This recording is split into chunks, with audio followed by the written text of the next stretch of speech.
the greatest sports debate show on the For the first time since 2016, we have got a Game 7 in the NBA Finals. championship rings. Starring Brandon The Philadelphia Eagles are Super Bowl champions. Let's welcome the championship ring. I am loving this feud. Don't you dare shit on this. Don't you dare. I'm gonna shit on the stipulation of it. Oh my god, the stipulation is fantastic. now. Well, it is a Tuesday. We are back. It's a loaded championship rings. We have almost every sport in the world to talk about tonight. And at least for right now, Mr. Josh Ungar, our connection looks pretty good, unlike last week. Yeah, I would say so. You want to bet on that though? So great transition here as we begin our first topic. Obviously, not the most funny or fun topic in the world. We're going to get to all the things that happened in sports or that's happening in sports over the weekend. Obviously, though, this news came down last Thursday, about 48 hours after we had done Tuesday's episode of Championship Rings. And I said it today on Brandon's World. I think there is a little bit of an overreaction, in my opinion, to this. I don't think we have all the details yet. Obviously, I think there's a lot to unpack when it comes to the poker situation, specifically when it comes to Damon Jones and Chauncey Billups, among others. There seems like it's a little bit of a separate issue, though connected to the Terry Rozier issue when it comes to him betting on unders.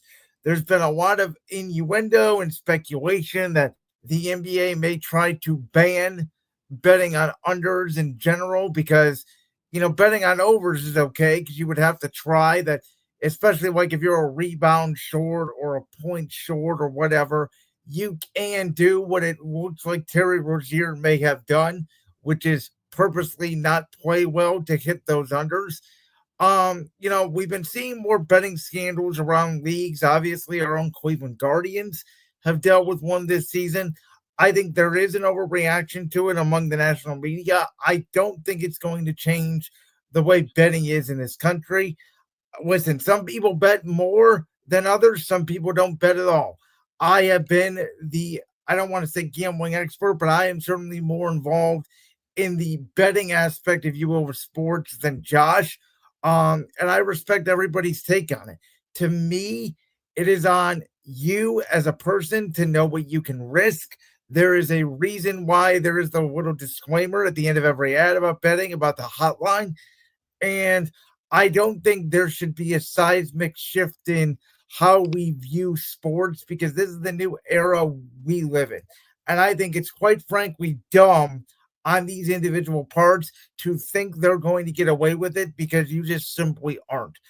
I think that there is an aspect of obviously the NBA is trying to maintain integrity of the game, especially with the Terry Rozier situation because it looks terrible. That's why the league gets all these reminders and these rules in place that you cannot bet on your own sport. But at the end of the day, whether the punishment's going to be severe or whether there's not a punishment at all, I don't think we know enough details yet to know. And I think the world is just going to move on to status quo. But that's enough for me. I'm going to let Josh take the floor. So I don't have all the details to really comment on everything. I personally don't gamble, though I do pay attention to the plus minus in terms of like the spread. So like I was looking at the Browns Patriots game, for example, last week, and I thought it was interesting that New England was favored by 6.5. Like that's how I look at it, is not the gambling aspect as much as I do the plus minus side of the equation. Because for me, gambling just doesn't really do anything for me. I want to just be able to enjoy it. And for in my opinion, if you're gambling on it, it takes a little bit of the enjoyment out of the game because you're like, I want this to happen,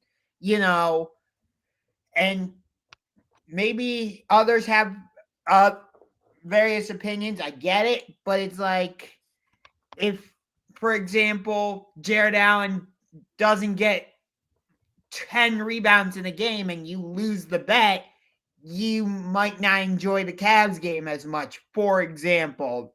That's how I view it. But my biggest takeaway from this is the Chauncey Billups part of the equation. And here's why.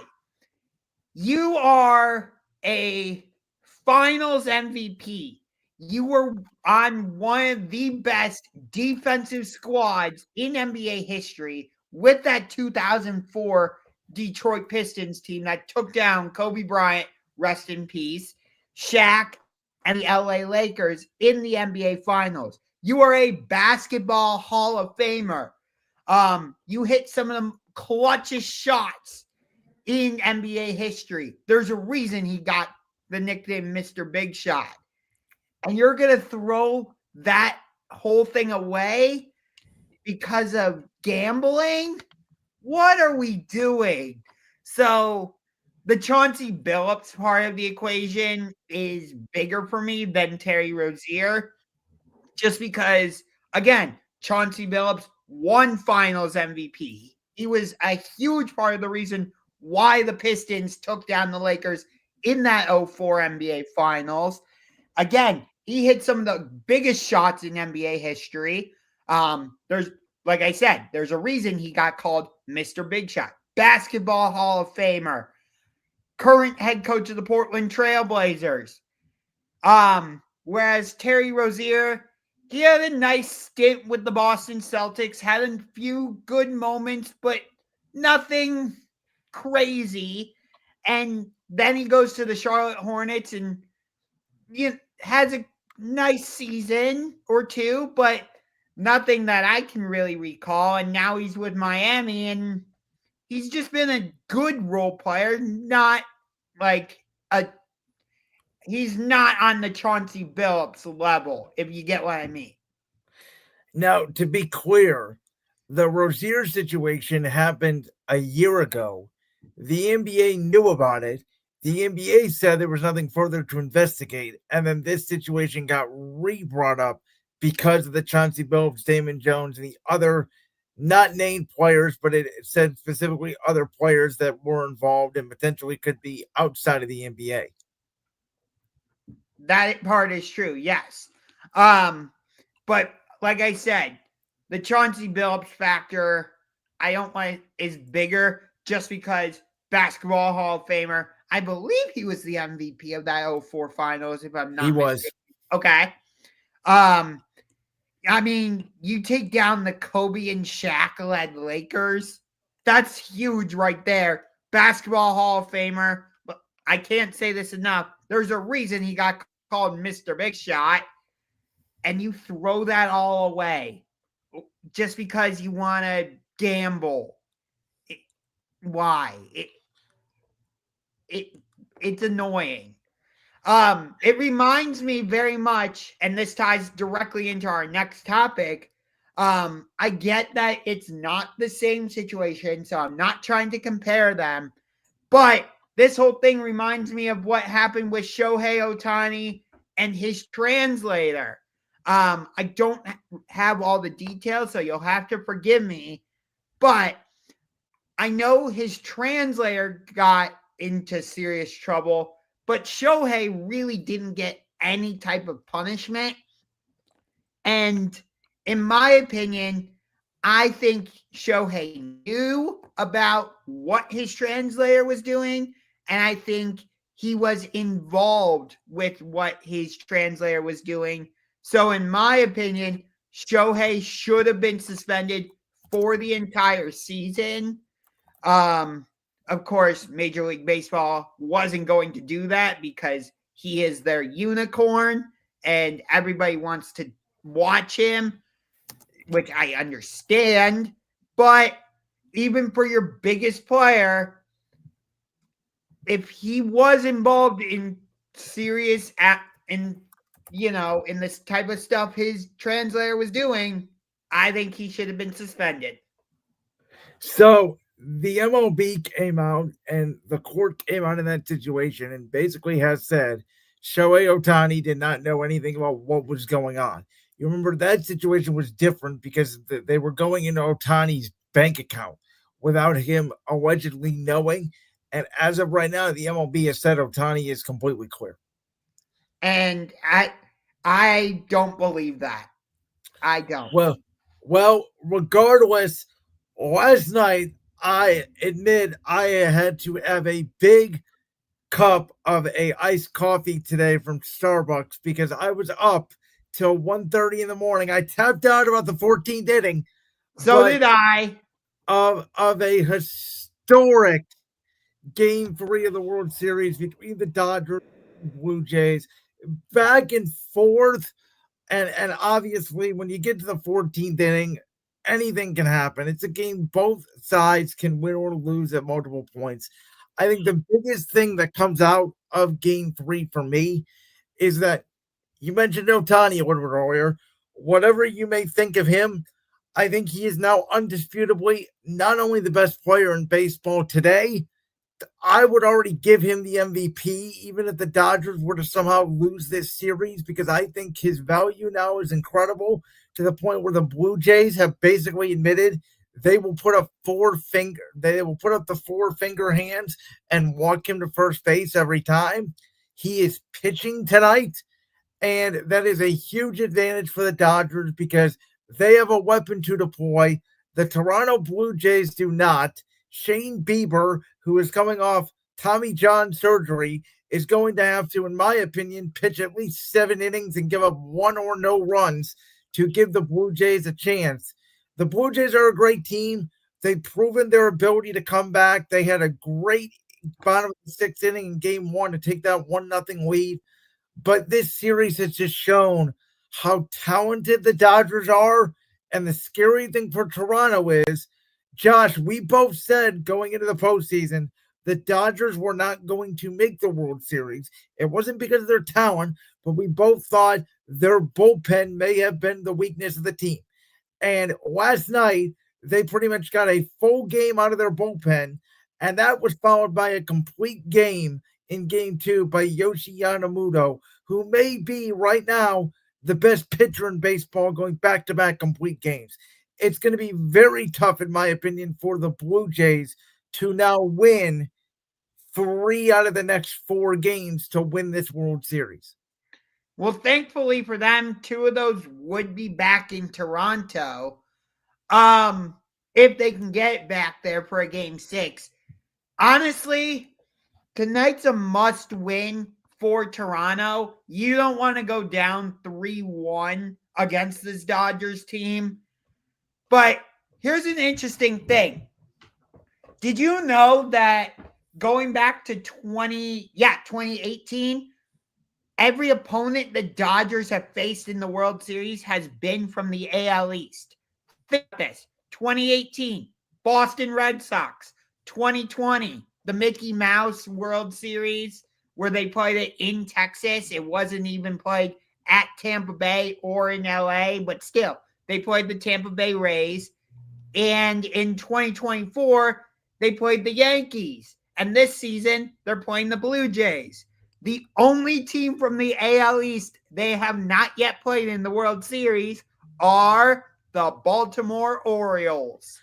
That is an interesting fact. And I think one of the bigger stories coming out of this World Series is, oh my God, if the Dodgers win again, look how unfair baseball is. And obviously there's a ton of conversation around baseball about whether at the end of the 2026 season there's going to be a lockout or not, whether eventually there's going to be a salary cap floor or a ceiling. In my opinion, the Dodgers, as of right now, they basically have the same rights and the same payroll as the New York Yankees, the Red Sox, the Phillies. The Dodgers just do everything right as an organization. And you look at how they're run, complete world-class facilities. You know, outside of the Ohtani situation, you can say what you want about it, but They don't have guys that are, hated in the media. They don't have guys who, are locker room issues or have a bad temperament. They're just a really well-run organization. And in my opinion, and I hate to say this because I'm a fan of the Cleveland Guardians and I'm a small market team, but I don't find the Dodgers' reign of terror, if you will, evil. I think the do. Dodgers, I think they are a really likable franchise, and I think every baseball team in the world should aspire to be what the Dodgers are. They pull these guys from Japan. They pull these guys from teams who give up on talent, and they just find a way to fit them in their lineup, and away they go. And they've done it every single year.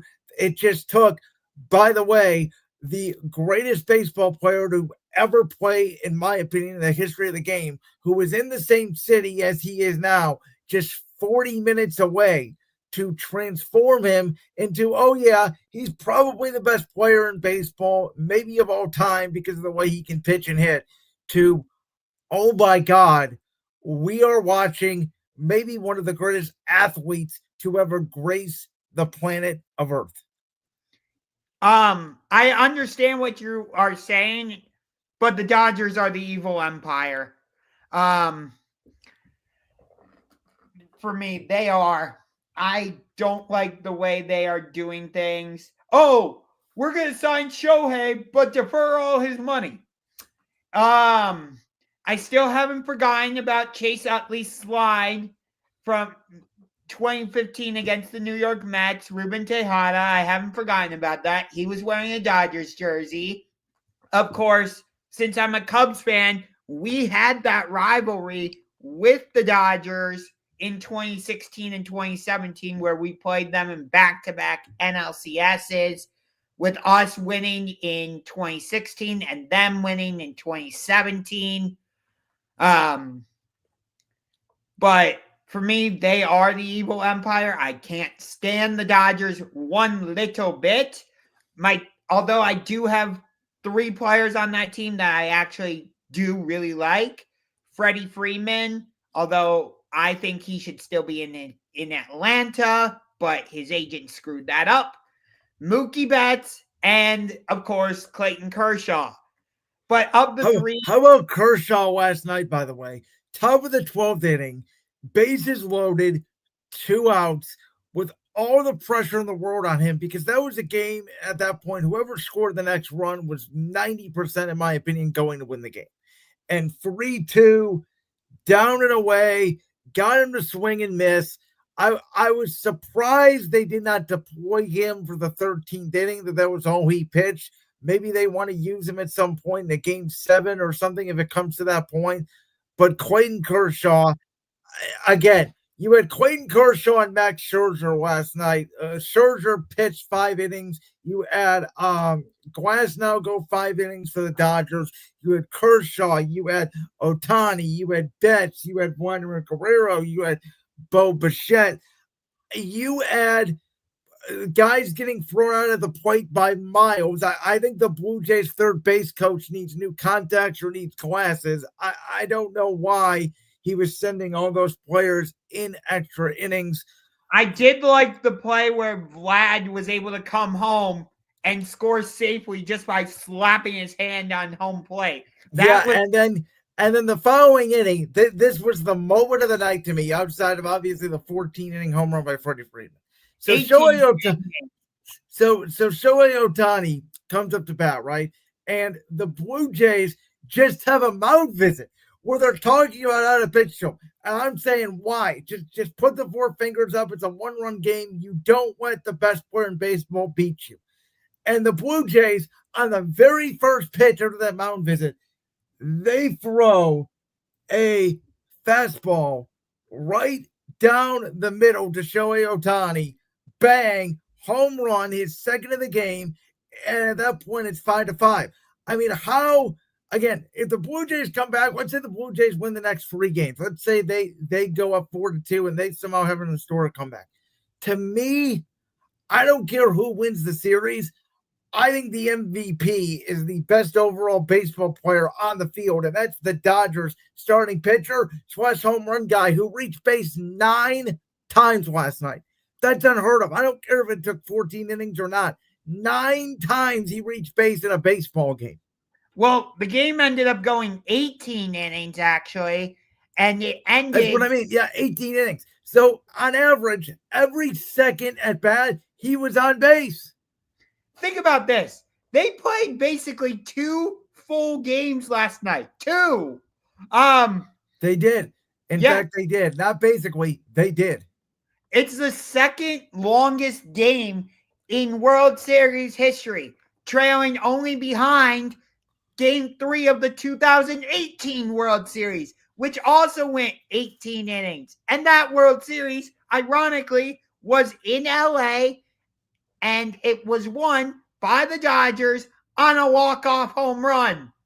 And then the Red Sox would still go on and win the next 2 games and win that series in 5 games. Yes. But think about what Freddie Freeman has done. Last year, he wins game 1 against the Yankees on a walk. I think it was a walk-off grand slam, if I'm not mistaken. It was, and the infamous Joe Davis, Gibby meet Freddie call. Yes. And then he does it again last night. I'm glad you brought up Joe Davis. I wish he wouldn't call World Series that involved the Dodgers. And that's because, for those of you who don't know, he is the Dodgers TV play-by-play guy. Yes, he is. So for me, it is so annoying to listen to him call these games on national TV with the Dodgers, because you can just tell he is heavily leaning towards LA. Well, let me ask you this question. Do you feel the same way about Mike Breen in the NBA postseason when he calls Knicks games? To a certain extent, yes. Although I love Mike Breen. I think his calls are great. But to a certain extent, yes, I do. So I just think it's the nature of the business, unfortunately. Let's move on. Let's get to football. Let's talk about Sunday Night Football. So the Steelers were up 16-7 at halftime of this game. It looked like everything was rolling for Pittsburgh. Aaron was going to have a great kumbaya story, beating his former team, the Green Bay Packers, albeit in Pittsburgh and not in Lambeau. And then at one point in the second half, Green Bay had outscored Pittsburgh 25-3. They scored on every possession in the second half. Jordan Love going up and down the field on that Pittsburgh Steelers defense. And the question on the screen reads, was Sunday night's game more about the Steelers or the Packers? In my opinion, I believe this game was actually more about Pittsburgh and not on the defense side of the ball. I know everybody wants to say, oh my God, the Steelers have paid the most money on defense and this defense is terrible. Well, yeah, because they spent a lot of money on old corners. And Jalen Ramsey, who has not looked the same really since his Rams days when he won the Super Bowl back in Super Bowl 56. Darius Slay, who has not been the same since he won the Super Bowl last year with my Philadelphia Eagles. You have TJ Watt and Alex Highsmith, who are not getting after the quarterback as consistently. But in my opinion, the reason for that is because of the offense. And early in the season, we praised Aaron Rodgers and the Steelers, how they were getting the football out of his hands. They were to run the football effectively with Jaylen Warren and Kenneth Gainwell. And that is true. But you look really hard at who the Steelers have beaten this year. It's the Patriots, who it took them 5 fumbles to win that game. They beat the Jets week 1 in a shootout. They beat Minnesota without their offensive line and a banged-up Carson Wentz, and it took almost a miraculous Minnesota comeback. And then they beat the Browns, who can't move the ball on offense. So No, they can't. The Browns are inept on offense. We'll get to that. So to me, Pittsburgh, I know we're going to talk about the defense. The defense wins championships. They, outside of DK Metcalf, they do not have another reliable target down the field. Pratt Freiermuth has not been the same this year. They're running a lot of 3 and 4 tight end sets. It's very unconventional. To me, I know Steelers fans don't want to hear it, but they miss George Pickens. if they add both George Pickens and DK Metcalf to stretch the defense, then I believe the offense would look different. Aaron's getting rid of the ball because it's the way the plays are designed because they cannot go down the field. And when their offense in the second half is going 3 and out, 3 and out, 3 and out, and you add the old defense on top of it, even though they're making a lot of money, that is what's happening in Pittsburgh. They're getting exposed by good teams the same way they've been getting exposed by good teams since the last decade because they have not won a playoff game in about a decade. Okay, so before I directly answer the question on the screen, let me say this. Aaron Rodgers had the opportunity to join Peyton Manning, Drew Brees, Tom Brady. I'm not sure. I think there's 1 or 2 other quarterbacks who have done it to beat all 32 teams in the NFL. And he did not do it, obviously.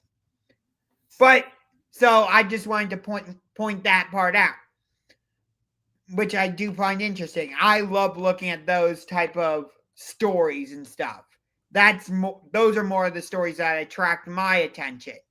But Montana, maybe Montana or Steve Young could be up there.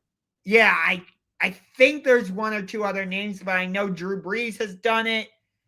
Tom Brady did it after he went into New England and beat the Patriots with the Buccaneers, and Peyton Manning has done it. I'd have to read up and see who else has. But aside from that, for me, this game actually says more about the Packers and specifically Jordan Love. Because before the season, during our prediction show, I remember somebody here saying he was going to win MVP. You are correct. And after that Cleveland game, I remember we were both like, what is going on with him? And that was the best game they played since the Washington game, easily. Yes.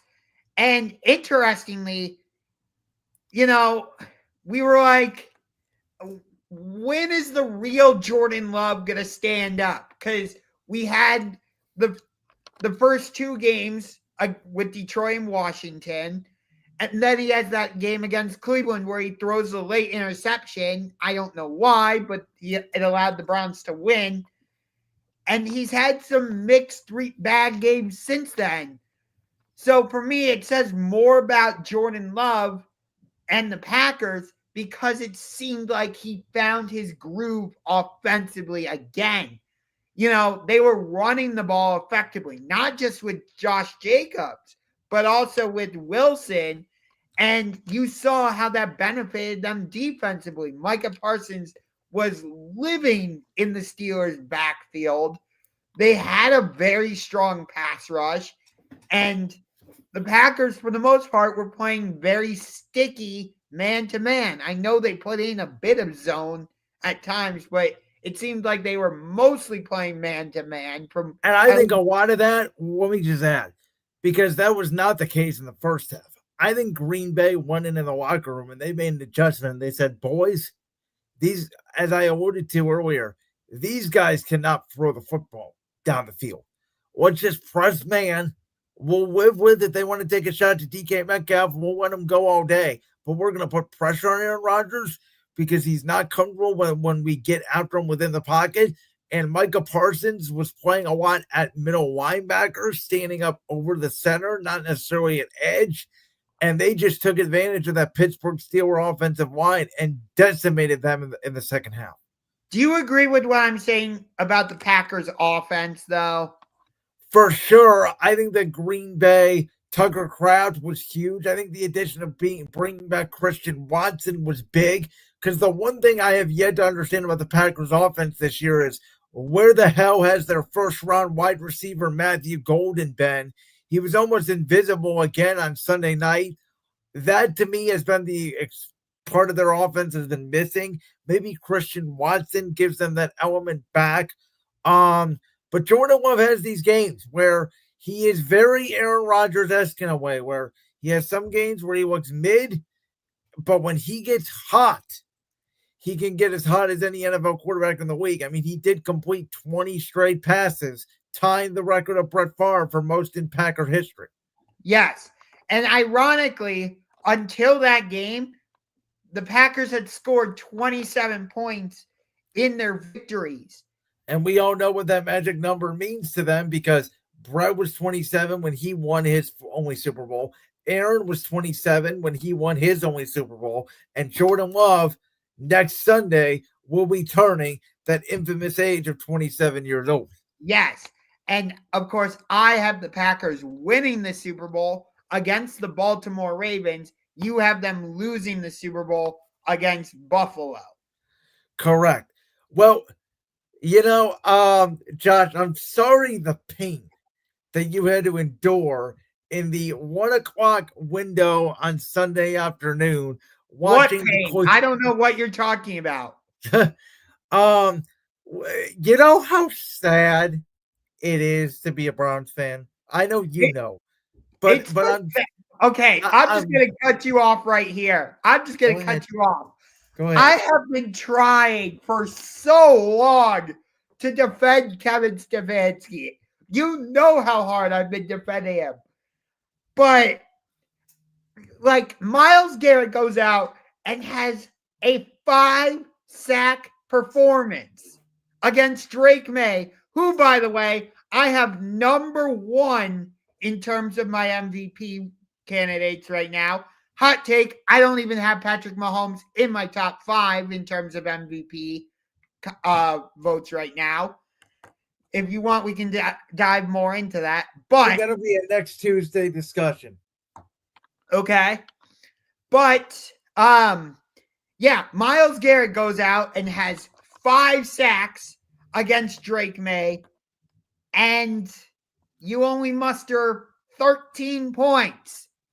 Really 6. I mean, come on. Or 7. The touchdown at the end of the game was garbage time. Oh, I know. I have a feeling that by the time we get to week 14 when the Browns host the Titans, Shador is going to be playing. It feels inevitable at this point. I mean, he should be starting right after the bye week, but according to the head coach, it's going to be Dylan Gabriel. I've been trying so hard to defend Stefanski, because of he's a 2-time coach of the year, got the Browns into the playoffs twice. But each week, it feels like that argument is just eroding away. And I'm not quite at the level of we need to fire him, but my confidence level in him is quickly eroding. But here's my bigger thing. We gave Myles Garrett a huge extension over the offseason. Big, big mistake. We should have traded him. And even though he has a massive contract now, I get it. And he's the cornerstone of our franchise. I don't care. I am going to say it. We need to trade Myles Garrett. He is becoming the defensive version of what Joe Thomas was for the Browns. Here's what I mean. I get it. Joe Thomas went on to be one of the greatest offensive linemen in NFL history. Top 5. He played 10,000 consecutive snaps. He has a bust in the Pro Football Hall of Fame. I understand all that. I acknowledge all that. But do you even realize that he only had 1 winning season, and that was his rookie year? I think we discussed this a couple weeks ago, Brandon. The Browns went 10-7 and missed the playoffs because the Indianapolis Colts rested all their starters on a Sunday night against the Tennessee Titans. Yes, that was back in 2007 when we played the San Francisco 49ers. Yes. Derek Anderson had a career day. It was a blowout for the Browns, and you were waiting on Sunday night. And the Colts had already the number 1 seed locked up. There was speculation that maybe they might play because they don't want their guys rusty for 2 straight weeks. And they basically tanked a game if you can take a game in the NFL. I think that was the 2007 season. If I'm It not was the 2007 season, and Vince Young was the starter for the Tennessee Titans. okay. So that was the season where the Giants went on to win the Super Bowl, if I'm not mistaken. Yes, you are correct. Okay. Think about how many different head coaches Joe Thomas went through. Good God. Romeo Crennel, Eric Mangini, Rob Trzcinski, Mike Pettin, Hugh Jackson. I'm trying to think. Pat Shermer, Freddie Kitchens, Greg Williams. Yes. Think about how many different starting quarterbacks he had. Colt McCoy, Derek Anderson, Charlie Fry, Brandon Whedon. God, I'm going to throw up. Brady Quinn. Yeah. God, I'm going to throw up saying this name, but Johnny Football. Myles Garrett is going through the same damn thing. I know we've made the playoffs twice, but guess what? He's had to go through a number of different head coaches. Maybe not quite as extensive as Joe Thomas, but still. Can I say one thing, though? The difference between both those guys? Myles Garrett made his decision. I don't feel bad for Myles Garrett at all. Myles Garrett could have stayed pat and said, no, I don't care how much money you want to throw at me, Andrew Berry. I demand a trade from the Cleveland Browns, and I will sit out the entire season until you trade me. Instead, Andrew Berry said, hey, Myles, how does $40 million a year, aka, I don't know, about $2 to $3 million per game, sound to you? Okay, that sounds great because we have this great plan at quarterback. Oh, yeah? What's that plan? Well, we're going to draft a third-round quarterback who can't see over his offensive line, who's about 5 feet tall and can't complete a pass out of the end zone.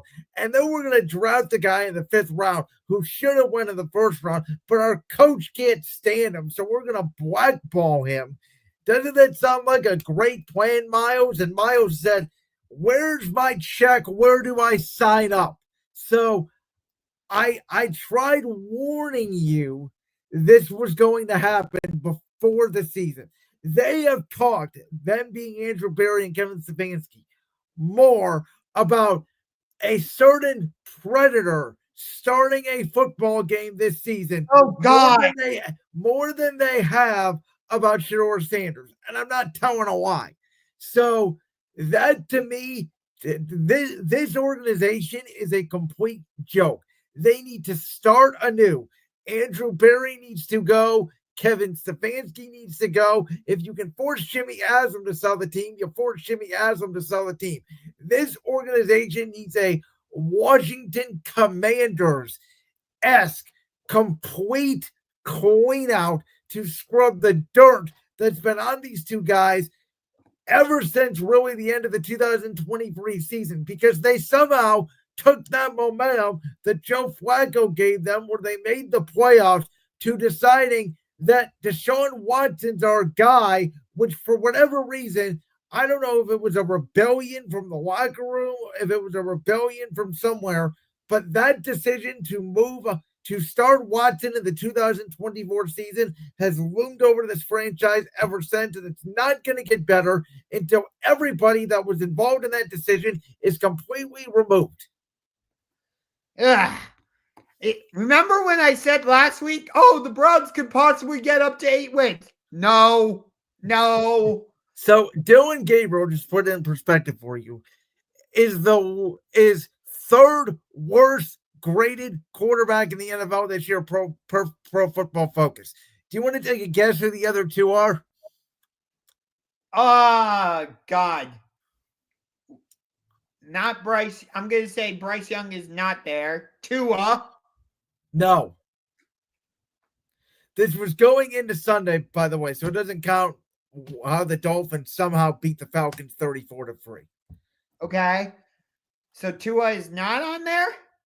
The other two quarterbacks, one of them is the number 1 overall pick in the draft, Cam Ward, who absolutely has no help whatsoever in Tennessee, and they need a complete reset of everything God knows hell in football. You want to know who the other one is? Wait, Justin Fields. No.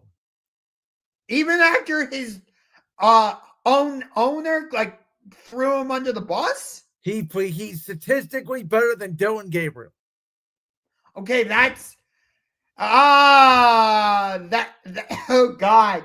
I've been trying to defend Dylan Gabriel too, because I loved what I saw out of him last season at the University of Oregon. Especially, I did not. I told you. I thought he was a college quarterback, and that's about it. I knew he wasn't going to be a real NFL quarterback. Okay, the other one is Jake Browning. oh good God. So that's who Dylan Gabriel is ranked above. He's ranked above Jake Browning, and he's ranked above Cam Moore. That's it. Oh Lord, Lordy, Lord. Oh God. And so, by the way, your number one receiver, Jerry Jeudy, 2 targets, 0 catches, 0 yards. Looks like he quit on the team to me. He looks like an absolute shell of himself of what he was last year. And he dealt with Watson and Snoop Huntley and who was the other guy? Dorian Thompson Robinson. He actually caught balls from DTR last year, and Dylan Gabriel can't seem to see him. Good God. That week 10 game in New Jersey between the Cleveland Browns and the New Jersey Jets is going to be absolutely atrocious to watch. Well, I mean, the Jets did somehow put up 37 points against the Bengals. I have no idea what the hell happened in that game. By the way, before we get to that, rest in peace, Nick Mangold. Huge. Absolutely. That's a tremendous loss for the Jets organization. He was one of the best offensive linemen I've seen, especially at center. I think, wasn't he part of those 2 Jets teams that went? He was the starter in both the 2009 and 2010 AFC Championship games. That's what I thought. He unfortunately passed away on Sunday. So for the Jets to win that game against the Bengals, more power to them, honestly. It did feel like destiny. All right, let's start some actual good teams. So we got 2 big matchups this week in week number 9. One of them being the 7-1 Indianapolis Colts. Yes, that's a real statistic against the 4-3, the team we talked about a little bit earlier, the Pittsburgh Steelers at Acrisure Stadium in Pittsburgh. Yes. I will actually be doing a live reaction to this game on Sunday over on my YouTube channel, Ungar to the Max. So be sure to check that out. But I honestly think this game could go a long way in shaping what the AFC playoff picture looks like because of this. Indianapolis still has to play at Kansas City later in the season. I would not be surprised if that game, by the way, gets flexed into either Sunday Night Football or Monday Night Football. But Indy is currently the number 1 seed in the AFC right now at 7-1. I know before the season, I thought they'd be the worst team in the AFC. So what shows what I know, for God's sakes. But you have Pittsburgh, who is coming off of back-to-back losses against the Packers and the Bengals before they had won against the Browns, which isn't that impressive considering, well, it's the Browns. And now you come off giving up, 35 points against the Packers, if I'm not mistaken? And you gave Tucker Kraft, a Rob Gronkowski, Travis Kelce type performance. And now you have the Daniel Jones, who I have number 2 in my MVP voting. That's surprising coming from you because I thought you would have gave it to Jonathan Taylor, who I think is more in the MVP conversation than Daniel Jones. Well, the only reason I have him over Jonathan Taylor, as much as I love JT, is just because of the narrative surrounding quarterbacks of how valuable they are. No, it's true. I think the difference here, though, was JT has 16 touchdowns. No, if it were up to me, I'd rather vote for JT over Daniel Jones. But in this case, people, because of the narrative of, oh, the quarterback's the most important position in football. It by default it has to go to Daniel Jones first, then Jonathan Taylor. By the way, I have Jordan Love number 4 in my MVP standings, followed by Matt Stafford at number 5. So here's the thing for me. I think the Colts are the third best team in the AFC. I think I would not pick them to beat Buffalo because Buffalo to me has Josh Allen, and outside of Patrick Mahomes, I'm not picking anybody to beat Josh Allen. And I would not pick them to go into Kansas City. I think Indy is probably another receiver and maybe another corner away. I think they're a really good team. I think they're a great story. I think they have a chance to get the number 1 seed, which I think will help a lot. Because the one thing I think they may be able to do on both Buffalo and Kansas City to give them a shot to win games is to run the football with Jonathan Taylor and that dominant offensive line. Shane Steichen has been mastery this season. He looks in the form he was when he took the Eagles to Super Bowl 57 as the offensive coordinator. I said going into the year, this Colts team could be good. I just did not know how good Daniel Jones is going to be. And to me, I look at this matchup against Pittsburgh, and again, the Steelers have not beat a winning team yet this season.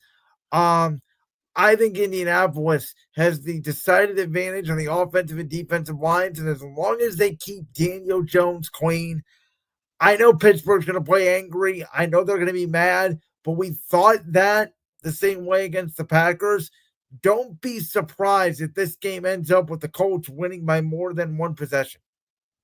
See, I think this game could be close, actually, because everybody's dismissing Pittsburgh, and you got everybody putting Indianapolis at least top 3 in their power rankings, it seems like. I'm not dismissing Pittsburgh. I just think the Colts are that good. I mean, they're a 3-point favorite in Pittsburgh. I'm not saying you are dismissing Pittsburgh. It just seems like most people are now dismissing Pittsburgh, especially because it sounds like Lamar's going to play on Thursday against the Dolphins. And also, you know what's crazy about that? The Ravens at 1-1-5, where they were last week when they beat the Bears with Snoop Huntley, at 2-5 right now. They are 2 games back of the Steelers in the AFC North. And Vegas, we talked about the betting odds a little bit earlier and what you look at. The Ravens are currently the favorites to win the AFC North. Yeah, and they still have 2 games left against each other, which, trust me, I will tune into that because for me, Steelers-Ravens is the best rivalry in the NFL. It is a top 3 rivalry in all of sports alongside Ohio State, Michigan, and Duke, North Carolina. I don't care. I will continue to say that is one of the best rivalries in all of sports, whether you like it or not. Here's the other thing, though, too, Josh. The Colts' one loss this year was against the Rams. That was the game that Mitchell tossed the ball out of the end zone, or they might still be undefeated. Yeah. But I think this is going to be a really interesting game. Like I said, I think it could have a major impact on how the AFC playoff picture shapes up. Because if Pittsburgh falls to 4-4 and Baltimore wins to get to 3-5, they're right back in the mix to win the division. Agreed. And who's to say that, Jacksonville can't figure it out and they grab one of those wild card spots, and guess who's left outside? I disagree with that. So this is where I look at the AFC playoff picture. In my opinion, the AFC West is going to have 3 teams come out of it. Whoever wins the division and the 2 that don't will be wild cards. And I think that the AFC East is going to have Buffalo or New England as a wild card, whoever doesn't win that division. So I think there's only going to be 1 team out of the South. I think that's Indy. And I think there's going to be one team out of the North, whether that's Pittsburgh or Baltimore. Cincinnati's a long shot, but they can't even beat the Jets. So that I think the AFC playoff picture right now is almost set. I understand what you're saying about Jacksonville, but I'm not taking them over the Chargers. I'm not taking them over Kansas City. And you know how I feel about the Broncos. I think Denver's absolutely better than Jacksonville. I Right. don't think they're better than New England. I don't think they're better than Buffalo. I don't think they're better than Indy. And someone's got to win this division out of the North.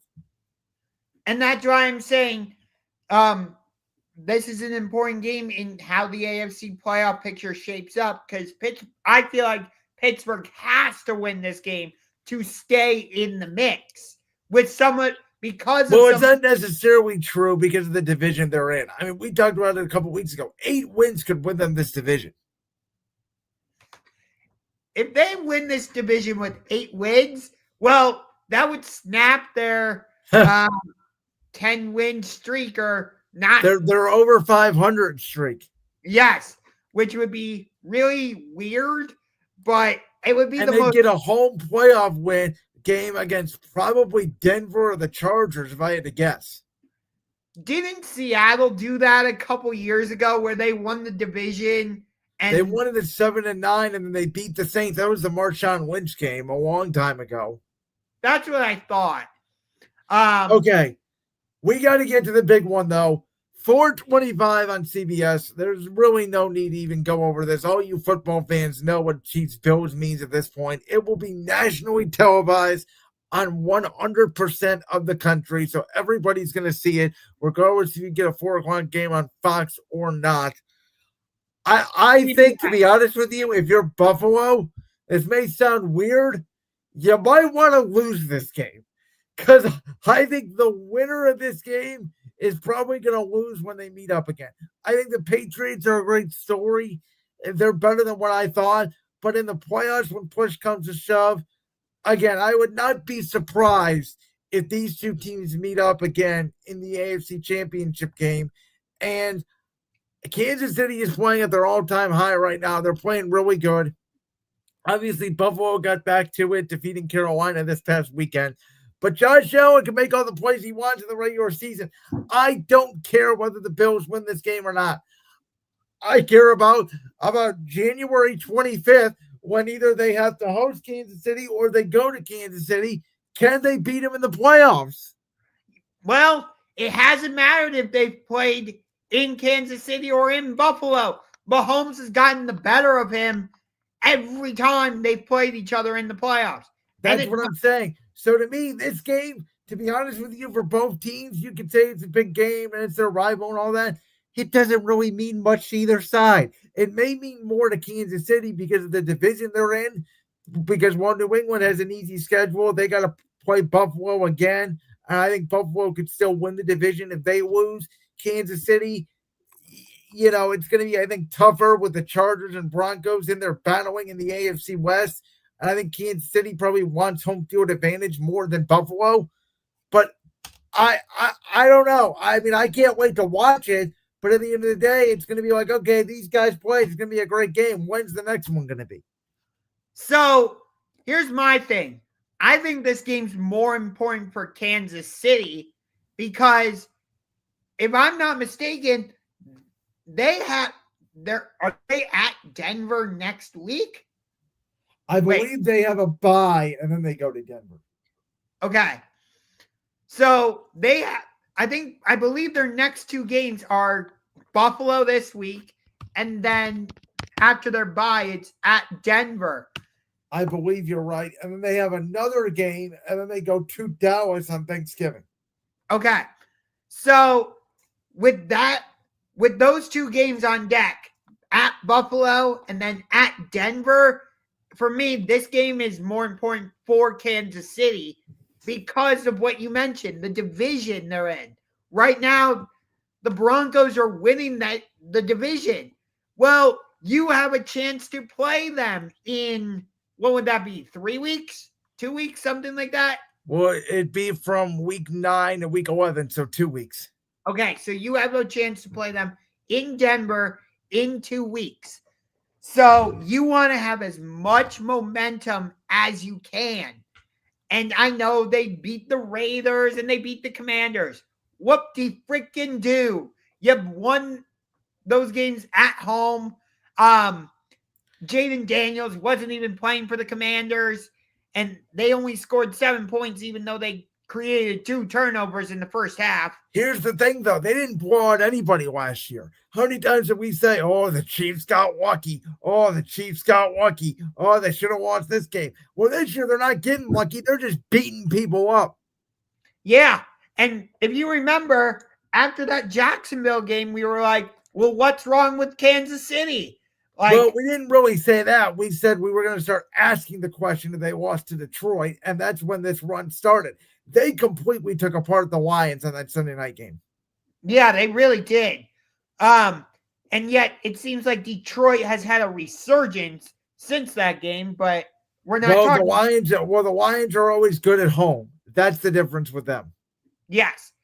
But for me, like I said, this game's more important for Kansas City because they have that game at Denver coming up. You want to have as much momentum as you can.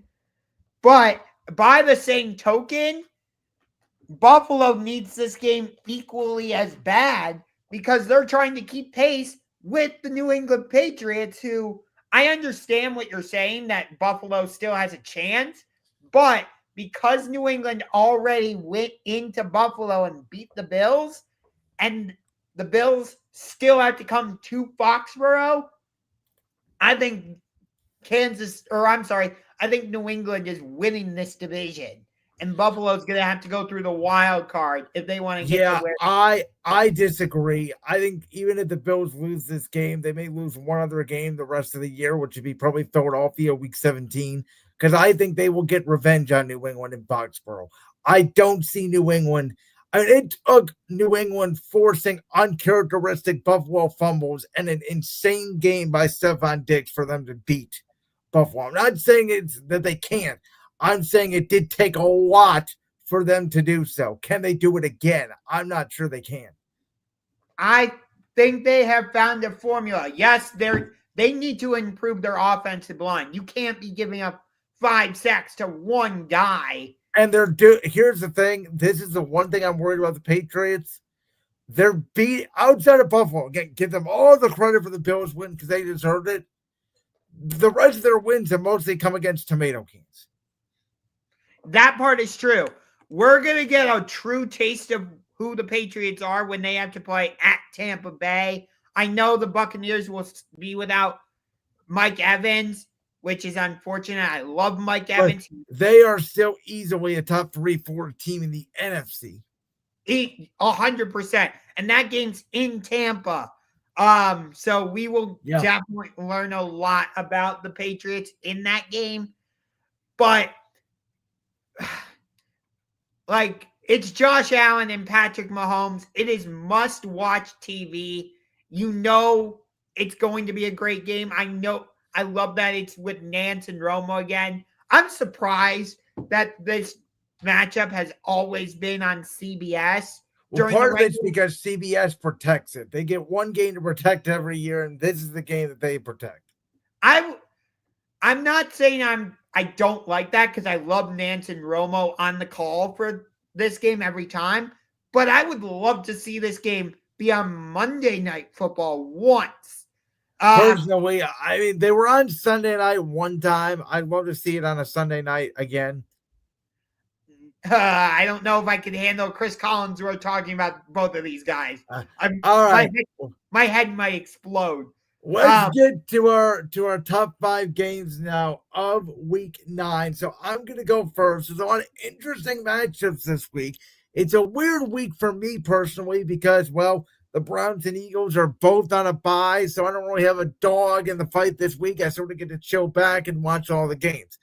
But number 1 is obvious, so I'm just going to go straight from the top. We talked about the Chiefs-Bills. Number 2 is the NFC North Division Showdown at 1 o'clock featuring the return of J.J. McCarthy and the Minnesota Vikings against Dan Campbell and those Detroit Lions coming off a bye. They're at home We know the Vikings have been really struggling. It's going to be J.J. McCarthy's first action in 7 weeks, and there's no pressure now for him because Carson Wentz is out for the season. This is his team. Let's see what he can do. The Vikings and Lions, even though their records may not be, that great for Minnesota, they always typically do play those close games. This is, of course, a rematch of Week 18 last year in Detroit. Number 3, we already talked about Colts Steelers. Number 4. Now, this all does depend on the health of the quarterback of the Washington Commanders, Jaden Daniels, but this is a Sunday night game with the Seahawks coming off their bye. They're in a battle in the NFC West with the Niners and the Rams. They have to take on a Commanders team. By the way, Seattle is currently leading that division. Yeah, and they're in a battle, like I said, with the Niners and Rams for that division. They are going against a Commanders team who you could say it's the injuries, or you could say they're one of the biggest disappointments in the year of the NFL. I said going into the year, I did not think the Commanders could sustain what they did a year ago with all those one-possession games. I thought this was bound to happen. Despite Jaden Daniels' injuries and the Debo injury and the McLaurin injury, they just struggled defensively and offensively altogether. So is this really who Washington is this year? And then number 5, and I put this on the list because of the history of what a certain quarterback for the Arizona Cardinals, if he's going to be healthy and playing, does in AT&T Stadium. He loves playing in that stadium. He's lit up the Cowboys. We talked about how great this Cowboys offense was going into the Denver game, and then Denver just put up 44 points on them, and the Cowboys offense fell flat on their face. Can Dallas bounce back at home against an Arizona team who always plays well in Dallas and coming off a bye, and they've lost 5 straight games, but all by one possession? In my opinion, I think it's a very intriguing Monday night game down there in Big D. So for most of your list, we agree on like 2 games. Number 1, Chiefs Bills. I don't really need to explain more than that. Number 2, Steelers Colts. Colts Steelers. There we go. Again, we already talked about it. I don't really need to say any more than that. At number 3, I'm actually going down to Central Texas, not to Dallas, but to Houston. Because you got the Texans, who maybe they found their offense last week against San Francisco. Maybe. Well, the Niners also don't have a pass rush, and now they're going up against the best pass rush in the league. I think Denver being favored there says something about Houston to me. So, but the fact that you got Denver coming off of putting up 40 against Dallas and now having to go on the road to play a very stingy Houston defense, I think it makes that a very interesting game. I really like it. So I got it at number 3. Number 4, I'm so mad about this team because I actually thought they could beat the Bills at home this past week. I even told you it would be a trap game for Buffalo. I really believed in what they were doing. You know, they had the game-winning field goal against Dallas at home. They go on the road. They beat the Jets the week after in a very sloppy game. And I'm like, okay, this team could factor into the NFC playoff picture, maybe as a wild card. And then they go and get absolutely stomped at home by the Buffalo Bills. Would it have made a difference if Bryce Young was playing? I don't know. Of course, I am referring to the Carolina Panthers. They are going on the road to Lambeau Field to take on the Green Bay Packers. The Packers, of course, as we talked about, went into Pittsburgh and absolutely beat the brakes off the Pittsburgh Steelers. So it's an interesting place where these two teams are coming from. And my biggest question is, can Carolina find that mojo again on the road against a very difficult Packers defense? They haven't been good on the road all year. That's my thing. If this game was in Carolina, I think it'd be a different story. So I'm very interested in this game. And then at number 5, this is the other game we agree with. Actually, no, we don't. Because even though they just got whooped by the Miami Dolphins at home, I can't figure out this team because they beat the Buffalo Bills on Sunday Night Football with Michael Penix. What was it? Back in week 2, they put on a defensive masterpiece in Minnesota against the Vikings, and you're like, okay, this team has figured it out. And then you're at home against a terrible defense. I thought Bijan Robinson was going to hit his head on the goalpost like 5 or 6 times. And you lose against Tua and the dumpster fire known as the Miami Dolphins. And What? even though you didn't have Michael Penix, that's why you kept Kirk Cousins, and you didn't have Drake London. I get it, but you put up 3 points at home against that defense? Yes. What? Yeah, I don't get it. And then on the other side, you got the New England Patriots, who I believe have won now 5 in a row. And they are at home again to host the Falcons. And of course, when you have Falcons, Patriots, what's the number one thing that's gonna come up? 28-3. But you talked about it. You don't fully trust the Patriots because most of their wins have come against tomato cans. And I understand that. But for me, I have Drake May number 1 on my MVP ballot right now. If I had a vote, I wouldn't even hesitate. It would go right to Drake May. But I love what they're doing with Hunter Henry. They seem to be using Travion Henderson more in the run game alongside. Barely. Yes. It's more so Ramondre Stevenson, which I don't understand because he still has his fumble. I thought Henderson would at least get catches once the Antonio Gibson injury happened, and they're not using him in the receiving game at all. That I don't understand. Yeah. If you remember, I thought Travion Henderson would win Rookie of the Year because I didn't think it was a bad pick at all. I mean, my pick was Aston Genty. Look where that's going. So I think that's one of the little bit of a minor storyline this year in the NFL is outside of Amari and Hampton, these rookie running backs that had a lot of promise are not delivering. Yeah, I agree. J.K. Dobbins, R.J. Harvey with Denver hasn't quite hit the mark the way I thought he would in that Sean Payton offense. It's been more so J.K. Dobbins because if I'm not mistaken, he's the other running back for Denver. Correct. And I thought Dylan Sampson would be a huge weapon for Cleveland in the passing game, and they just don't use him. Until Quinshon Judkins got hurt. So, I don't know, but I agree. I think very similar to the Carolina Green Bay game that you mentioned earlier. Atlanta's coming in completely embarrassed. I think Atlanta's going to give New England everything they have in this game. I'm not sure it's going to be enough to win the game, but don't be surprised if this is like 23-20 with 2 minutes left and Atlanta's trying to drive down to tie the game. Yeah. Personally, when I look at the primetime games for this week, they all pretty much suck. You got Ravens at Dolphins. No, thank you. Seahawks, Commanders. If Jaden Daniels was playing, yeah, I would actually watch, but not really interested as much as I love Seattle. And then Cardinals, Cowboys, meh.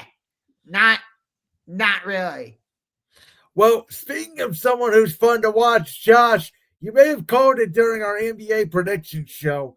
This guy is unbelievable. And by this guy, I mean Victor Wembanyama, who is completely transforming what it means to be a good basketball player.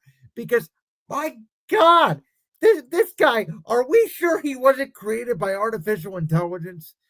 I mean, 6 blocks a game, over 25 points a game, rebounding the ball, taking the ball coast to coast, doing a step back 3-point shot. The dude is putting on a show.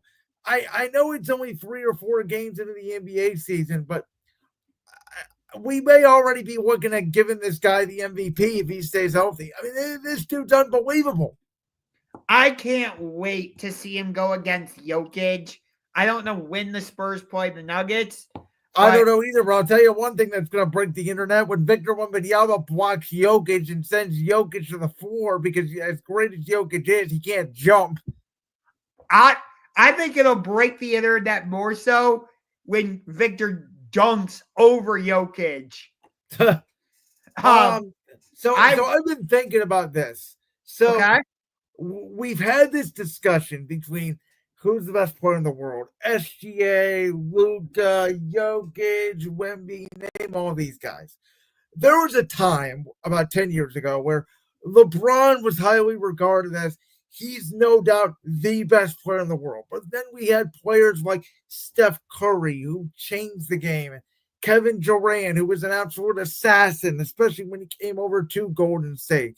A lot of people said Kawhi Leonard was the best all-around two-way player in the NBA. And I think we're getting into a similar situation in this era, where I think pretty soon, because of his personality, because of his likability, because of his skill, because of everything he brings, I think this guy, Victor Wembanyama, will be regarded as the face of the NBA. I think Nikola Jokic will then be regarded as, he may still be the best player, but he doesn't have the personality of face of the league. He's really good. He's solid. He has the championship. He's all that. And Shai Gilgeous-Alexander, as much as you may not like this answer, Josh, he may be like Kevin Durant or Kobe Bryant, where it's like he may have the most championships out of Victor and Jokic. He may score the most, but he'll never be regarded as the face of the league. I think that's where we're at this point. You know what's interesting, though, is like you say Kobe was never the face of the league, but do you remember like the reaction around the world, like when we found out he had passed away? Like, well, of course, Kobe Bryant is one of the icons. That's what people get confused all the time. Face of the league and great player and regular, they're two completely different things. Not necessarily. Yes, they are. They are two completely different things. Face of the league is, this guy is undisputably on every single poster, not only because of his game, but because of the leadership, community, what he does outside the game, along with being the best overall player by a complete mile, because he can do completely everything on the court. Which is what Shohei is for Major League Baseball. Yes, absolutely. That's what I mean. Shohei Ohtani is the face of the league, but he's also the best player because he can do pitching and hitting, right? Would you say Mahomes is like that for the NFL then? Yes, Patrick Mahomes is the face of the league. Kobe was a great player, but Kobe played like Michael, where he was a shooter. He wasn't necessarily a passer. He didn't do all this, great media stuff. He didn't really give to all these charities and be the spokesperson for the league. That was LeBron.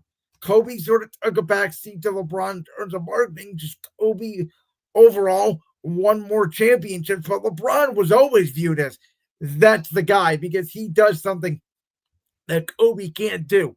At 6'9", the ability to pass, the ability to score, the dunking ability, he had everything. Yeah, I don't necessarily disagree with you. But by the same token, and I hate that I'm having to like bring up Kobe's death, because that just absolutely rocked me.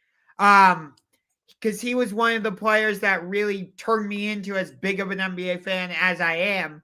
Watching him battle Dwayne Wade and watching him go against Carmelo and LeBron and him battle with the Celtics and San Antonio and, all that. But for me, like, sure, he didn't have like a lot of media attention or all that, but he was absolutely an icon. You know, to a certain extent anyway, I would say, because, like, think about it. When you shoot a watch. When you toss the ball in the paper basket, you say Kobe. Yes, you do. Bingo. Watch. Kobe. There you go. You don't say LeBron. You don't say Durant. You don't say Michael. You say Kobe. Yes. And, but that's not what face of the week is. Well, in my opinion, that definition is subjective. I don't think there's a clear definition of what. I think there is a clear definition of what face of the week is. I don't think there's a clear definition of what best player is. I think there's a clear definition of what face of the week is, which is merchandise, ratings, podium, availability, good at the microphone, talent, skill. You wanted to watch anytime Kobe was playing. So you did, except for the fact that the Lakers were not in contention every single year of his career. Yes, but you still wanted to tune in and watch him. I mean, he's not during that time after Shaq left. No, NBA ratings were down until guess who came into the league at his peak in 2007, his fourth year in the league, carrying the Cavs to the NBA Finals, LeBron James. And from 2007 to basically 2022-ish, it was LeBron's league. And everybody knew it. And Kobe was still in the league. And Durant was in the league. And Steph Curry was winning MVPs. But it was LeBron's league. Just like the 90s was Michael Jordan's league. I think the last 3 or 4 years it has been Nikola Jokic's league. I think pretty soon we're going to transition to this is Victor Wembanyama's league. If he spends his whole career with San Antonio, I think that would change everything. By the way, it was Duncan's league, but Duncan was boring. He didn't have a personality. That's right after Michael left and they won their first title. Duncan was not the face of the league. Michael and Larry were face of the week because they saved the week. And then Michael came in and was the transpoying guy, made basketball cool. Kobe was just the same as Michael Jordan. LeBron was the next guy above Michael to be like, we've never seen that before. And then Steph changed the game. Steph could have been a face of the week, but he was in LeBron's era. Yeah, trust me, I understand what you're saying, and I don't disagree entirely. I do see it a bit differently, but hey, I don't know the last time we really agreed on something, honestly. Well, a coach was fired over the weekend in college football. This was never a great fit to begin with. I mean, the guy tried to make up Southern twang when he got there at LSU. I'm just going to say this off the bat. You know where I think Brian Kelly could potentially land, and I actually think it'd be a good fit for him, is your school at the Penn State Nifty Lions, because I think Brian Kelly is more of that East Coast guy, tough guy, football guy, where I think James Franklin, weirdly and oddly, actually fits more down at LSU. Southern guy, there's talent right there, doesn't have to go across the country to recruit. You know, LSU's been so far behind in terms of Georgia and Alabama and now Texas A&M and Ole Miss and now even Vanderbilt. Well, you mentioned Ole Miss. I'm glad you brought that up because, well, the Florida job is also open, and you're right about that too. The name that keeps popping up for both Lane Florida, Kiffin. Bingo, Lane Kiffin. Now I think he's going to stay at Ole Miss, and I think he should. The weird part about LSU is they won with Ed freaking Ogeron. They won with Les Miles. Brian Kelly came from Notre Dame to LSU because he said, I can't win at Notre Dame. And then Marcus Freeman goes out 2 years later and makes the national championship game. And Notre Dame loses their first 2 games this year and are somehow still ranked and are going to probably make the college football playoff, where Brian Kelly was flat out fired. Yeah. It was never a good fit. I know they had that win in week 1 against Clemson, but look at how Clemson is now. Yeah, I mean, no kidding. I'm surprised Dabo Sweeney ain't on the chopping block at Clemson. Listen, I think that this sort of does negate back to Alabama, right? Because earlier this year, remember they had a terrible loss in week 2? I don't remember who that was against, but there was conversations about, Kalen DeVore's not the guy. Should we go out and get Nick Saban again? We're talking about week 1 when they lost at Florida State. Oh, you're right. Yep, you're right. And Kalen DeVore's turned it around, and now Alabama's a top 5 team in the country. I think LSU has got to go out. I think they got to go get a football guy that understands the South. And I don't know they necessarily have to swing for the fences on a big name, but if there's a big name out there, I know he was just fired, but I think James Franklin would actually not be a terrible fit. I don't know if he's going to win at LSU because of the competition, but just to steady that ship, because LSU, ever since Brian Kelly was there, in my opinion, has always been overranked. I can't see James Franklin as a good fit in LSU. If he couldn't win the big games with Penn State in the Big Ten, I can't see him beating the likes of Alabama, Ole Miss, Texas, Oklahoma. Yeah, I know. Well, I don't see LSU doing that regardless, unless they hit on a quarterback. Yeah. Remember all the hype for Garrett Nussmeier? And yeah. Well, remember the hype for Arch Manning? Again, that's why I told you this. I completely ignore what everybody says about the college football draft about December. We have no idea. Ohio State's schedule this year was originally against number 1 Texas and number 2 Penn State. Guess what? Ohio State currently hasn't faced anybody in their schedule that's currently ranked in the top 20. We don't know anything. No. And Ohio State doesn't play Indiana this year. Ohio State's not really going to get tested. Well, they are going to play Indiana in the Big Ten championship game, would be my guess. Oh, God. Which will be a big test for Indiana.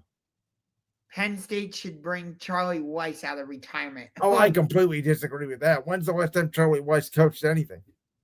Yeah, I don't know. But, I should be hyped and excited about this game on Saturday.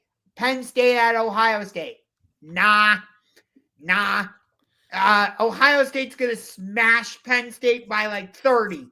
Penn State has lost, I think, 4 in a row. Oregon, UCLA, Iowa, and Northwestern.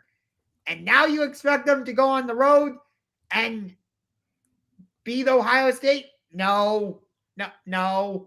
Very interesting times in college football with all these coach firings. I want to wait until we get the official committee rankings. That's when, to me, the college football season actually starts. That's when the rankings actually matter.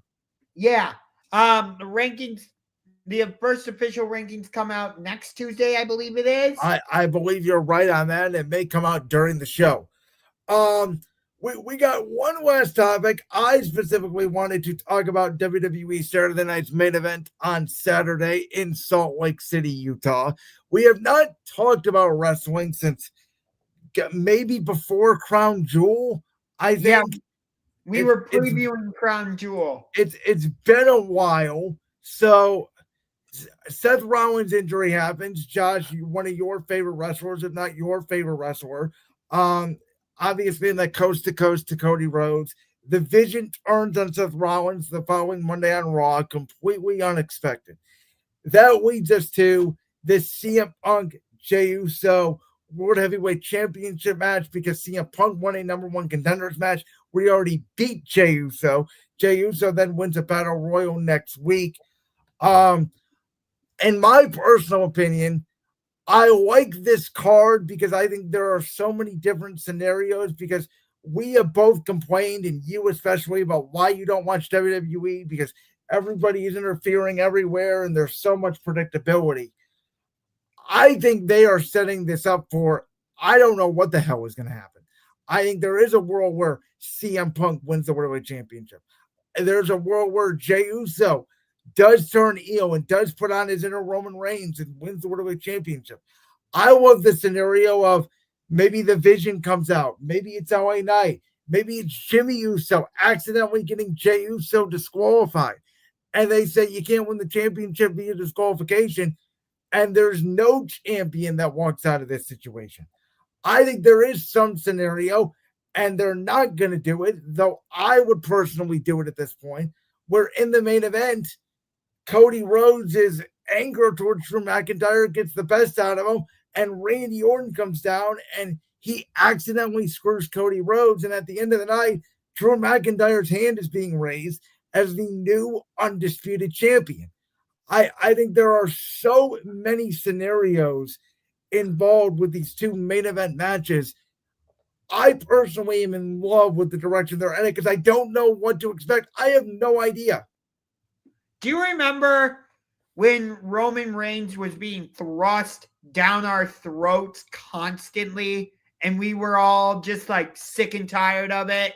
Which version? Are you talking about the Big Dog version or the Tribal Chief version when he had the title?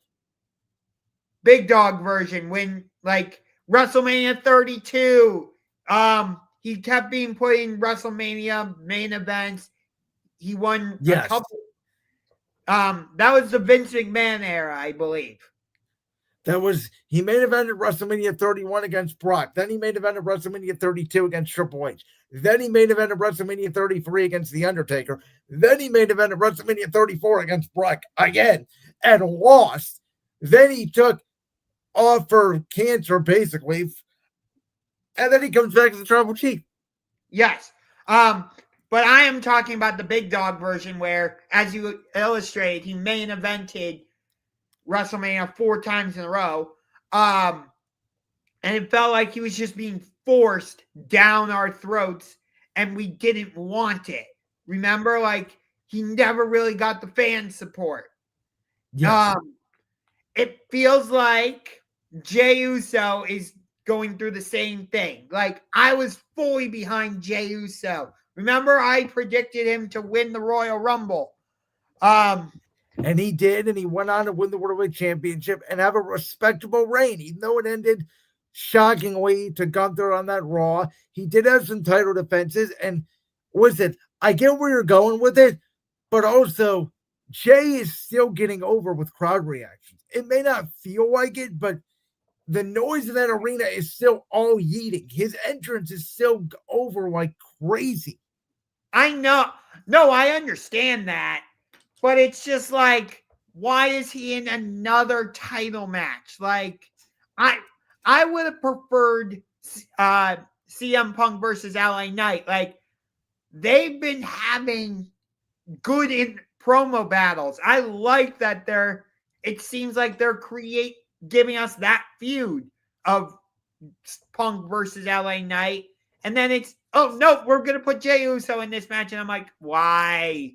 No. I agree with you, but I think Jey being in the match is part of the longer story, which is, again, like, let's say Jimmy Uso accidentally cost Jey Uso the World Heavyweight Championship, or he accidentally gets Jey disqualified, and they say, okay, Jey, Jimmy, Punk, LA Knight, and Roman Reigns, or some combination, you guys are a War Games team against the Vision, Brock Lesnar, maybe Drew McIntyre, like, I don't know, and we don't have a champion.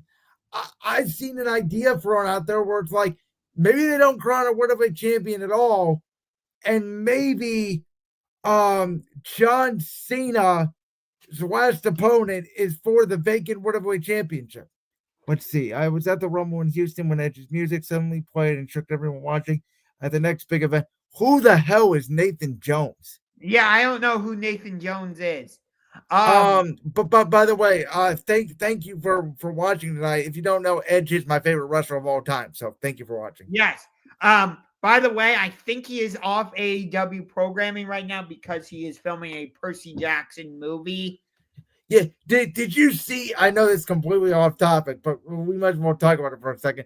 Did you see this theory going around that everything going on with Andrade and the clause or the non-compete is so WWE can try to convince AEW to make Edge come back for one night to fight John Cena?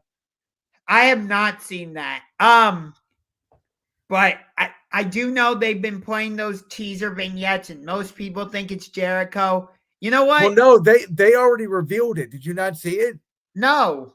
They already revealed it. It was nothing. It was a WrestleMania 42 promo. Oh, okay. That's hilarious. But most people think Jericho is going to debut or I guess return either at Saturday night's main event or at Survivor Series, which if he does, you know what? Good for him. Like I disagree. I actually think that they're going to wait till the Rumble in Saudi. That's when I think he makes his return. But either way, you know what? I enjoyed him in AEW. Like, thanks for everything you did, Jericho. But you made your career in WWE. I don't mind if he wants to go back there and finish it. Like, it really doesn't bother me at all. Plus, I'm loving what AEW is doing right now. I'm very much into this women's tag team tournament for the tag titles. And this Jon Moxley, Darby Allin stuff is just pure insanity. And I think you hang out too much with Dave Meltzer, Josh. but yeah, I don't know the last time I watched Raw, honestly, and I tried watching an episode of SmackDown recently, and I just couldn't get into it. I really couldn't. I tried. I gave it a fair chance. And I think they're trying some new things. Like I said, I would have put the title on McIntyre on that SmackDown where Cody came out after they said Jacob Fatu was attacked. I think you can get the title back on Cody. You could give McIntyre a short title reign and give Cody the belt back at the Rumble to head back into WrestleMania. I think Saturday night's main event, if you want to make that a big deal and say you have to tune into these Peacock events, which I don't know if we're calling them PLEs now or not because they're only on Peacock, put the damn title on Drew. You can do it for a night. I don't care. I think Drew deserves to be champion for a little bit. I don't think Cody needs this long title reign. We already got the long title reign. Yeah. And unfortunately, I'm not gonna watch War Games because, well, I canceled my ESPN Plus subscription because, well, the UFC is moving off of it, and that's one of the primary reasons I had my ESPN subscription. Because, well, I love the UFC. I might watch UFC 322, where Jack Della Maddalena defends his welterweight title against the former lightweight champion, Islam Makhachev.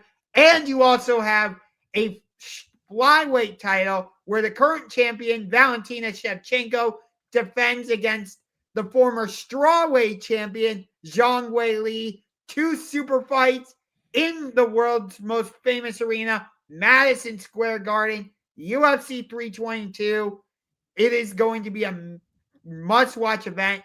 Also, I am going to be at USA versus Canada Women's Hockey Rivalry Series on November 6th at Rocket Arena. Sounds like fun. Well, speaking of must-watch event, you're going to want to tune in to next Tuesday night, episode 99 of Championship Rings, because the NFL trade deadline will have come and passed. Josh has been teasing it all night, but I'm going to let him unveil his MVP picks for week 9 of the 2025 NFL season. I will react. Any other NBA, wrestling, Major League Baseball, World Series news we'll get to as well. It was a fun show, a long show. If you are a new listener or watcher, thank you for joining us. And we'll be back next week. Josh, you got the final words tonight. See you later. By the way, it is the Frozen Frenzy All 32 teams are playing in the NHL, 16 games. We got the Penguins taking on the Flyers in the Battle of Pennsylvania. Go Penguins, boo the Flyers. I have been a Penguins fan all my life. The Capitals are taking on the Dallas Stars in Dallas, and you've got the LA Kings taking on the San Jose Sharks. The Blue Jackets are playing the Sabres. Of course, we have World Series game 4. How those two teams are going to figure it out, I have no freaking idea. We're going to find out in about 25 minutes. Yeah. And of course, we also have the Knicks taking on the Bucks. Did you know yesterday was a sports equinox day? Yes. All 4 professional sports teams played at least one game. Yep. So, all right, guys, we'll see you next week on Championship Rings.